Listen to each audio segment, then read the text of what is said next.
All right, welcome to the deep dive. Today we're tackling something, kind of controversial, I guess you could say. Something that always seems to get people fired up, and honestly, a topic where there's a lot of, misinformation floating around. And that is, of course, ICE, U.S. Immigration and Customs Enforcement. I've been getting a ton of requests from you guys to really dig into this one, and I get it, it's important. So we've got this in-depth analysis here, AI analysis, of U.S. Immigration and Customs Enforcement, ICE, which, tries to take a more research-based look at the whole thing. And what we want to do today is trying to cut through all the noise, extract those key nuggets so you can understand exactly what ICE is, where it came from, what it actually does, and why it's, such a hot-button issue. We're aiming for clarity, not an overload of information, right? Yeah, absolutely. ICE is definitely one of those topics that can get pretty heated. People tend to have strong opinions, but we want to try to move past those knee-jerk reactions and really focus on the facts, the nuts and bolts of what this agency is all about based on the analysis you mentioned. Okay, so let's start with the basics. One of the first things that jumped out at me was that ICE isn't like this rogue agency operating in a vacuum, right? It's part of a bigger structure within the government. Can you walk us through that? Absolutely. So ICE is actually a component agency within the U.S. Department of Homeland Security, DHS. And understanding DHS itself is pretty crucial. It was established back in 2002, right after 9/11. And it was a really, really big deal in terms of reorganizing federal security. That context is really important, because it sets the stage for like why ICE was created in the first place and where it fits in. Right, it was born out of that national security crisis. And who does ICE report to within DHS? Like, who's calling the shots? Well, the analysis makes it clear that the director of ICE reports directly to the Secretary of Homeland Security. And that's a cabinet-level position, appointed by the president. So that establishes a very direct line of oversight from the president. And I think it's interesting, even though you have those layers of oversight, all the controversy around ICE suggests that maybe those structures aren't always working as intended, especially for the people and communities most affected by its actions. And appointing the director, it's not just something the president can do on their own, right? Congress has a say in that too. You got it. The director of ICE is appointed by the president, but it requires the advice and consent of the Senate. So there's an additional layer of political accountability built into that process. The current acting director, by the way, is Todd Lyons. And I think this whole structure, the reporting lines and how the director is chosen, it really highlights that ICE is integrated into the government framework, even though his actions are often, under a microscope. Right, yeah. And the analysis even included like this whole chart, this organizational chart showing that chain of command. It definitely makes it clear that ICE isn't just making up its own rules as it goes along. Okay, so let's dig into the history a bit. ICE hasn't always existed in this form, right? It's a relatively new agency. Exactly. ICE officially came into existence on March 1st, 2003. It was a direct result of the Homeland Security Act of 2002, the same act that created DHS. Yeah. And it's interesting, right? ICE being created post 9/11 with that focus on national security, it kind of inherently linked immigration enforcement with the fight against terrorism. And that connection still really shapes, how the public views and debates ICE today. So it's a relatively young agency born out of a very specific historical moment. What exactly came together to form ICE? Like, what were its building blocks? Well, ICE was created by basically merging the criminal investigation parts of two older agencies, the Immigration and Naturalization Service, or INS, and the U.S. Customs Service. Both of these agencies had a long, long history before ICE came along. Okay, the INS, that sounds like it handled, immigration stuff, but you said it had an enforcement side too. Right. So the INS actually went all the way back to 1891 and was originally under the Department of Justice. It was responsible for both providing immigration services, like helping people become citizens, and enforcing immigration laws. When ICE was formed in 2003, those functions were split up. The service stuff went to a brand new agency, U.S. Citizenship and Immigration Services, or USCIS, and the enforcement side was folded into ICE. In customs, that sounds like, wow, something even older, right? Dealing with taxes and imports and stuff. Oh, yeah. U.S. Customs Service has roots going all the way back to 1789 under the Treasury Department. It's super old. Initially, the Federal Protective Service was also part of ICE, but that later got moved to a different part of DHS. But the analysis really emphasizes that the investigative side of Homeland Security investigations, or HSI, which is a big part of ICE, can be traced back to that original Customs Service. So even though the name ICE is relatively new, the pieces that make it up have a long history in federal law enforcement. So it wasn't like a totally new invention, but more of a reshuffling and refocusing of what already existed, all in response to, those post 9/11 security fears. Exactly. The whole point of creating ICE was to pull together border and revenue enforcement under DHS, and the idea was to make the country safer, prevent future terrorist attacks, stop the flow of illegal goods and people across the border. They thought this consolidation would be a more effective way to achieve those goals. Has the agency's role changed since then? Or even just the way the public sees it? The analysis mentions something about growing controversy surrounding ICE. Yeah, there's definitely been an evolution. In 2010, the title of the head of ICE changed from assistant secretary to director, so that might reflect, a shift in importance or something. But more significantly, there's been a lot more controversy, especially during the Trump administration. That's when you saw a real uptick in aggressive enforcement tactics and a lot more deportations happening. That's when ICE really started being in the news all the time, and there was a lot of criticism directed at the agency. Exactly. All those intensified actions really sparked pushback from, groups advocating for immigrant rights and civil liberties. And that's when you started seeing movements calling for, abolishing ICE altogether, or at least major reforms, because people were really concerned about, the impact on immigrant communities and the way ICE was going about things. So understanding the historical context is really key to understanding why IC is such a loaded term these days. Okay, let's switch gears a bit and talk about the legal basis for ICE's authority.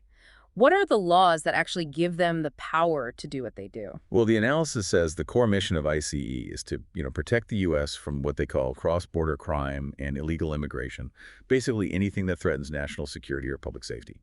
And to do that, they operate under a pretty broad range of legal authority. We're talking over 400 federal statutes. Over 400. That's a lot of laws. What are some of the main ones? The big one, of course, is the Homeland Security Act of 2002, which, we talked about that, created DHS and ICE. But another super important one is the Immigration and Nationality Act, or INA. That's the foundation of, all U.S. immigration law. And it provides the legal basis for most of what ICE does when it comes to enforcing those laws. So the INA is like the rule book, and ICE is the referee making sure everyone's playing by the rules. Exactly. Are there other laws? Oh, yeah, tons of them. The analysis mentions specific titles in the U.S. Code, like Title 8, which deals with aliens and nationality, Title 19, which is all about customs duties, Title 18, that's crimes and criminal procedure, and Title 21, which covers food and drugs. Title 21 is especially important for Homeland Security investigations, HSI, which, as we'll get into, does a lot more than just immigration stuff. Yeah, you've mentioned HSI and another main branch of ICE a couple of times. Can you break down what each of them does? Sure. So ICE mainly operates through two big law enforcement directorates: Homeland Security Investigations, HSI, and Enforcement and Removal Operations, ERO. And they have different but sometimes overlapping responsibilities. Okay, let's start with HSI. What's their main focus? Because a lot of people, when they hear ICE, they probably only think about, rounding up undocumented immigrants. Yeah, it's a common assumption, but HSI is actually much broader than that. It's the main investigative arm of DHS. And get this, it's the second largest federal investigative agency in the whole country, right after the FBI.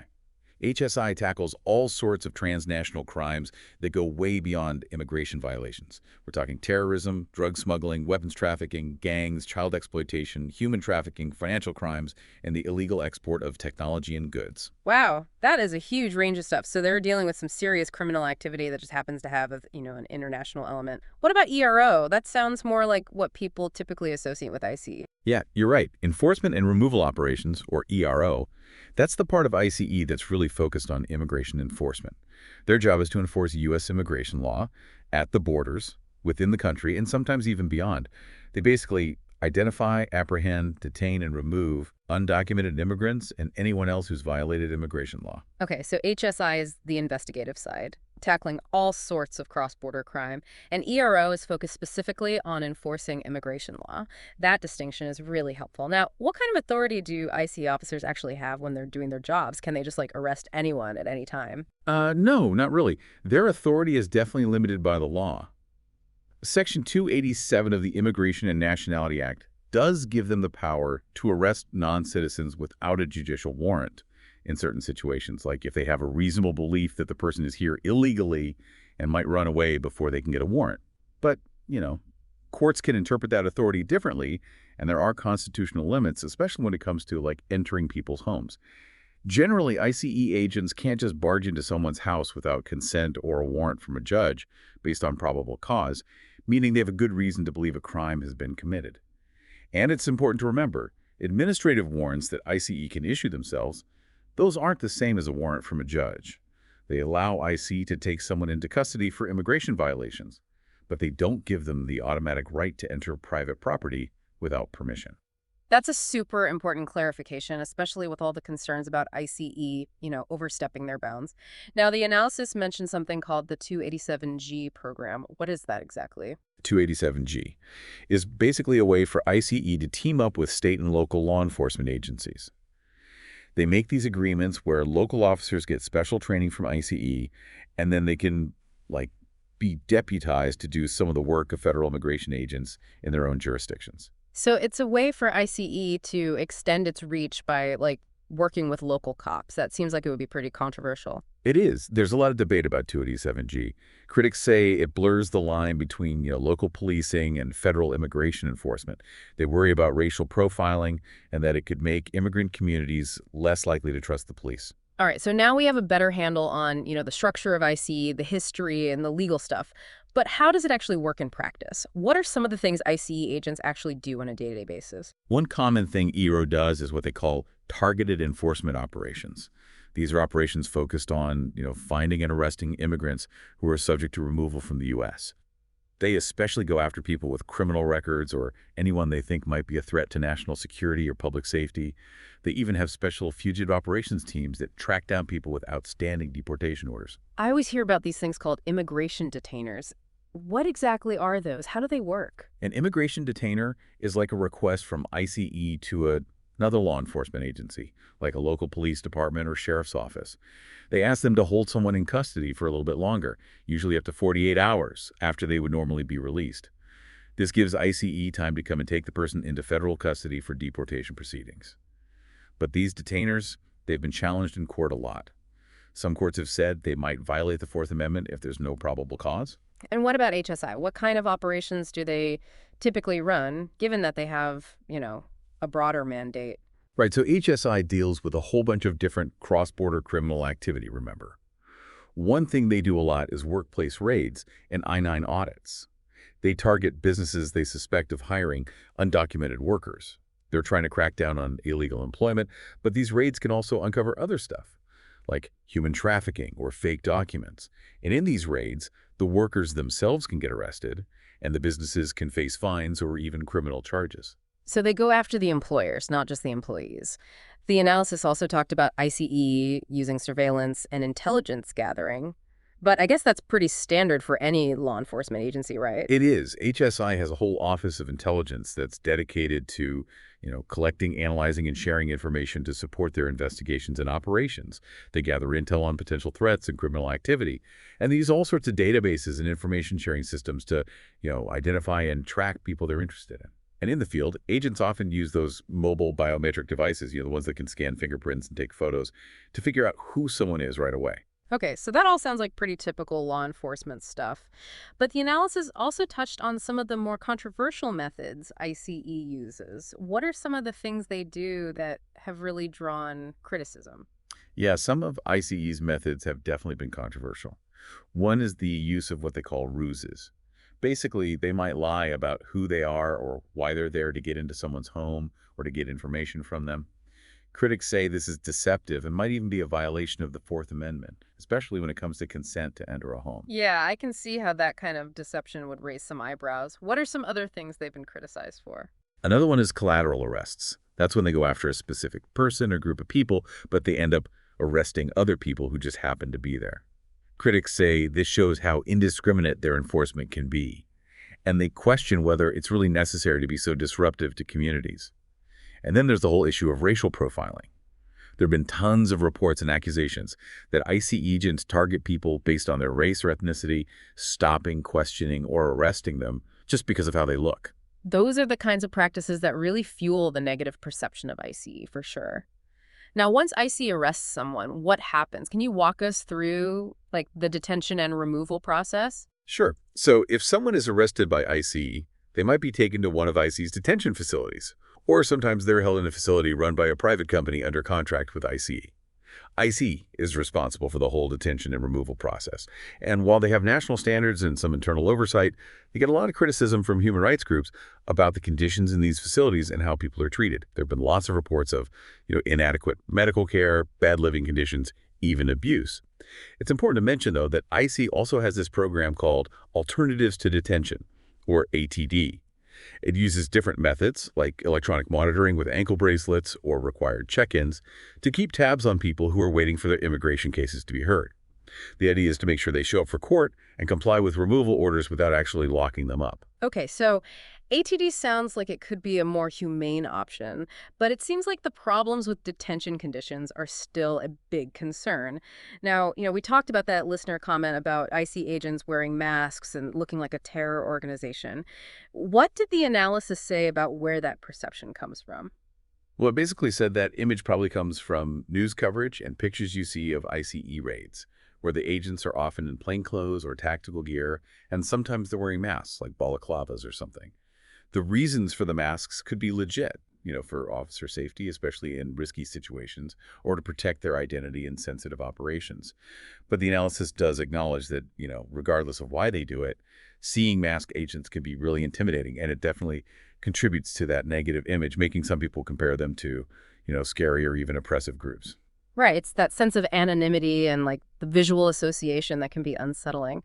Probably comes from how people see certain ICE tactics and practices, like the use of ruses and surveillance, the big raids that affect whole communities, and the perception that they operate with little transparency or accountability. For people who are really concerned about civil liberties and human rights, seeing those kinds of tactics can evoke comparisons to, oppressive regimes in history, even though the scale and legal context are totally different. The analysis itself doesn't say the comparison is accurate, but it tries to understand why people might make that connection.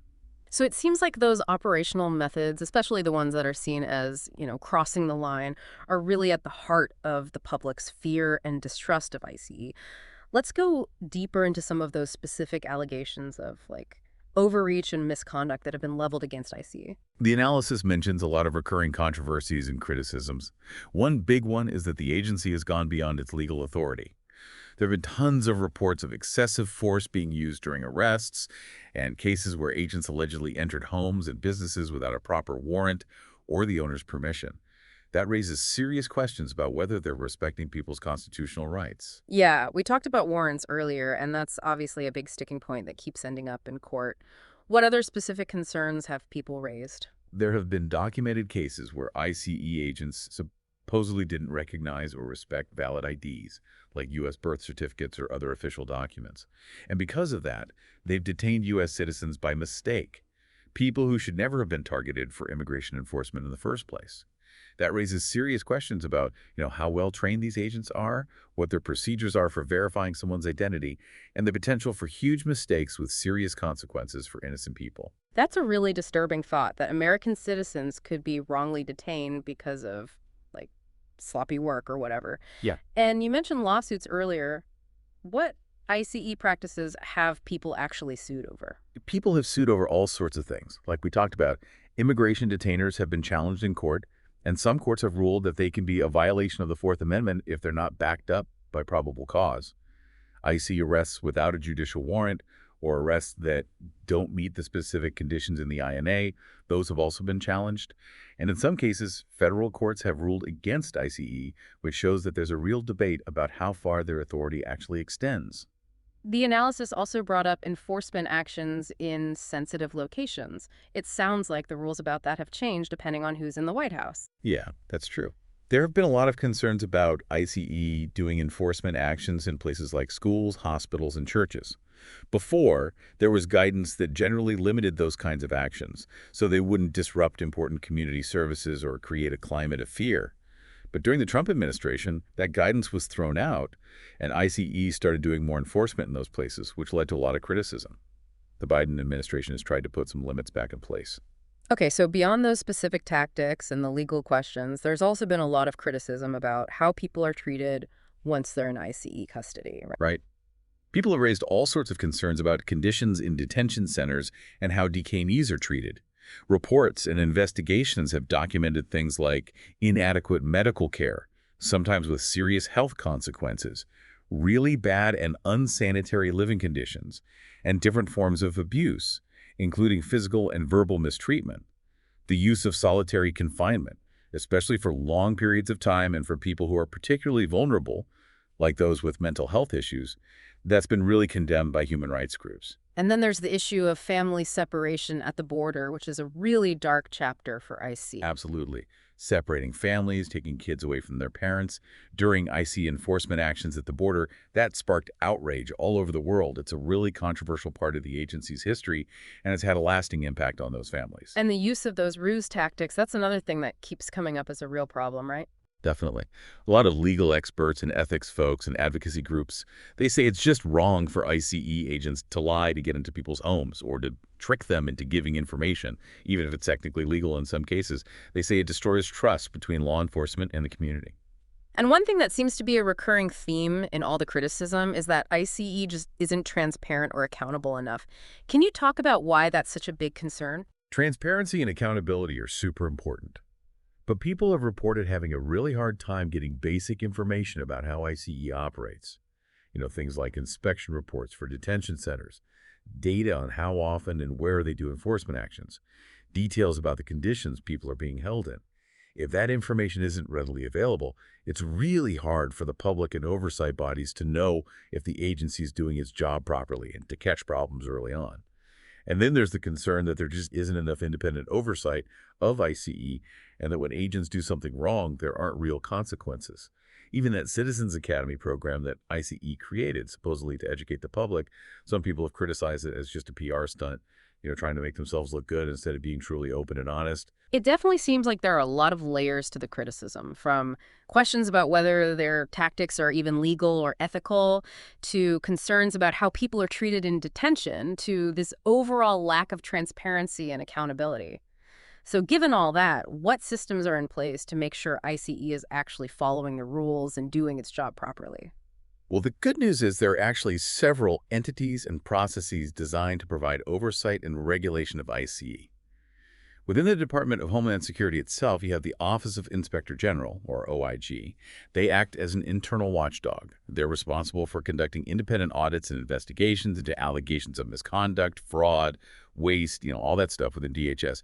And that definitely includes ICE. Okay, so there's an internal watchdog within the parent department. What about outside oversight? Yeah, so there's also the DHS Office for Civil Rights and Civil Liberties, or CRCL. Their job is to investigate complaints about civil rights and civil liberties violations by DHS employees, including ICE agents. And they can make recommendations for how to prevent those violations from happening again. And then there's the Office of the Immigration Detention Ombudsman, or OIDO, as an independent office specifically created to look into complaints from people being held in immigration detention, both by ICE and by CBP. So if you're detained, the Ombudsman's office is a way for you to raise concerns and try to get them addressed. It's good to know there are at least some avenues for people to report these kinds of problems. What about the role of the courts in all this? Do they have any power to oversee ICE? The courts play a huge role. They can review certain actions taken by ICE through a process called judicial review. One way this happens is through habeas corpus petitions, which are basically legal challenges to someone's detention and potential deportation. And the analysis you mentioned actually pointed to cases where federal judges have straight up called out the Department of Justice and ICE for ignoring court orders related to immigration enforcement. So the courts can definitely act as a check on the executive branch's power in this area. And of course, there's the Fourth Amendment, which protects people from unreasonable searches and seizures. That generally means ICE needs a warrant from a judge to enter someone's home, and that puts a big limit on their authority. Right, so the legal system is there to make sure ICE isn't just doing whatever it wants. But what about internally? Does ICE have its own systems for making sure its agents are following the rules? Yeah, they do have some internal oversight mechanisms. They have the Office of Professional Responsibility, or OPR, which investigates allegations of misconduct by ICE employees. And they've set national standards for detention facilities. And the Office of Detention Oversight, or ODO, is supposed to inspect those facilities and make sure they're following the rules.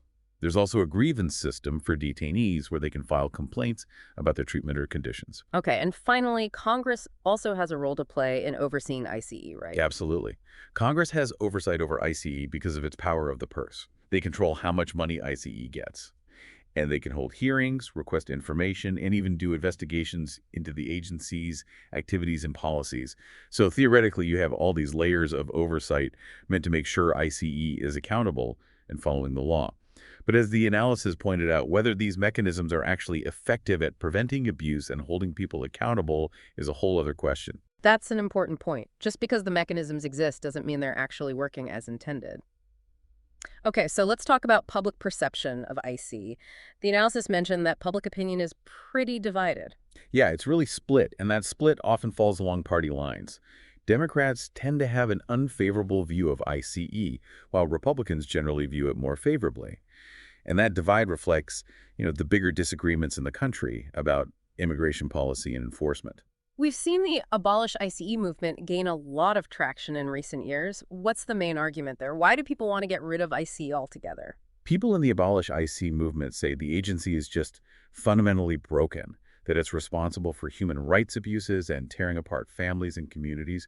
They want to see it completely dismantled and replaced with something that's more humane and effective. And on the other side, what are the arguments for keeping ICE? People who support ICE say it's vital for national security, for enforcing the laws, and for public safety.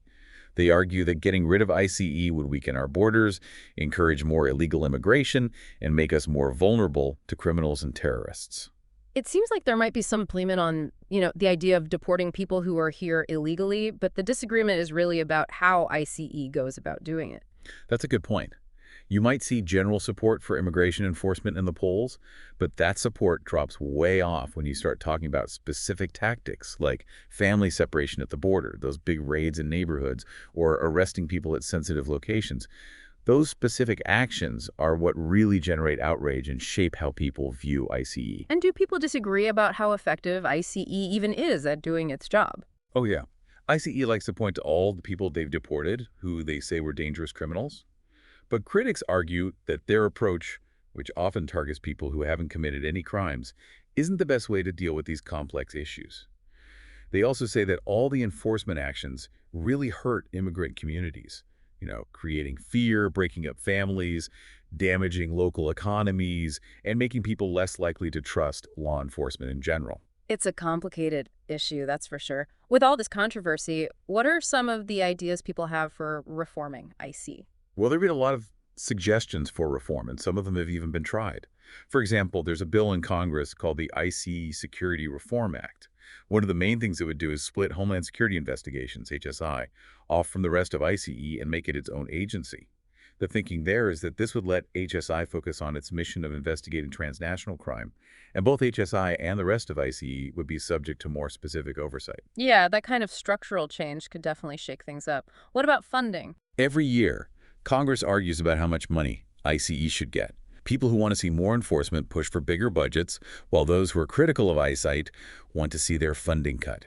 So budget debates are a way to try to influence what ICE can and can't do. And we hear a lot about sanctuary cities and things like that.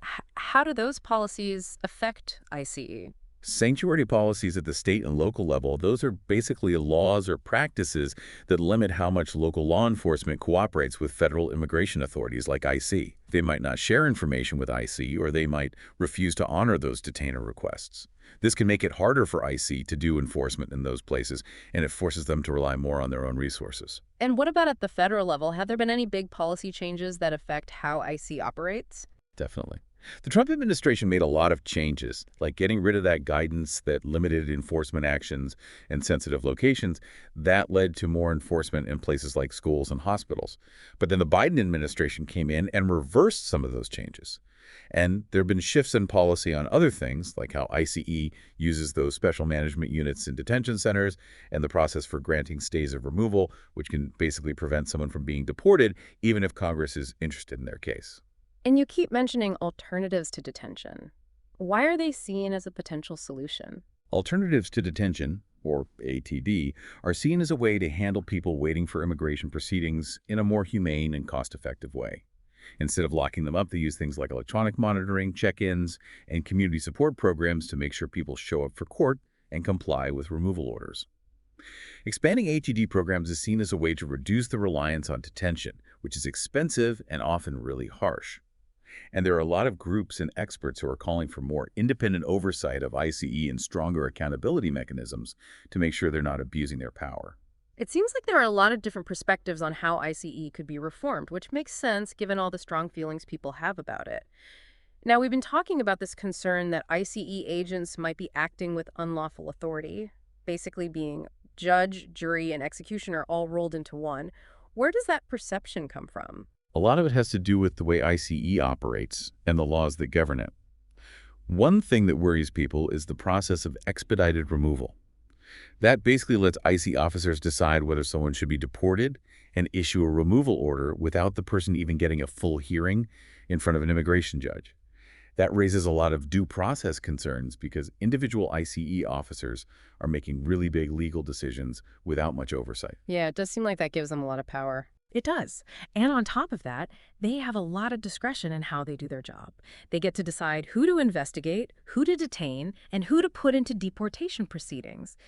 That discretion is supposed to help them prioritize their resources and focus on the most serious cases, but it can also lead to people feeling like they're being targeted unfairly or that enforcement is arbitrary. And then you have these reports of ICE and the DOJ sometimes ignoring court orders related to immigration enforcement, which obviously makes people think they're not following the law. And this whole idea of ICE agents as punishers, that probably comes from situations where people see them being overly harsh or going beyond what seems necessary to just enforce the law, really causing a lot of hardship for people. So for people who are really concerned about this, about ICE overstepping its bounds, what are some things they can do to, engage with this issue and try to make a difference? There are definitely things people can do. First, know your rights campaigns are super important. They educate immigrants about their legal rights and what to do if they encounter ICE. That knowledge can empower people to stand up for themselves and protect their rights. Second, it's crucial to document and report any suspected misconduct or abuse to the proper authorities, like the DHS Inspector General and the Office for Civil Rights and Civil Liberties, and also to reputable advocacy groups. Those reports can help hold ICE accountable. Legal challenges brought by civil rights and immigrant rights organizations, like the ACLU and the National Immigrant Justice Center, are also super important.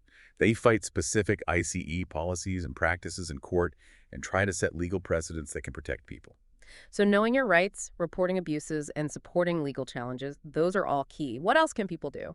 Well, getting involved in advocacy and political action is crucial. That could mean working with local or national organizations that are focused on immigration reform, reaching out to your elected officials to tell them about your concerns, and pushing for specific changes to laws or policies. Thanks for joining us on The Deep Dive. This is DigitView.